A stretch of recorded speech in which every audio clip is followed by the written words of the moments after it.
If your Android tablet looks like this, and you don't see the back button and home button on the bottom of your screen, we can easily add those there.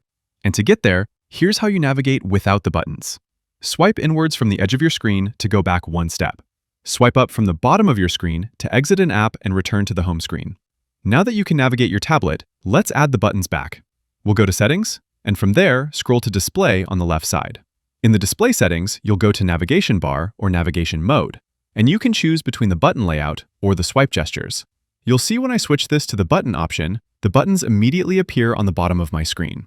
And if I tap More Options, I can choose the button order and the position, whether the buttons are on the bottom left or bottom right corner of my tablet. And that's how you get your buttons back. Click that like button down there if this helped you, and subscribe for more. I post similar, quick and easy guides almost every day. Thanks all, until next time.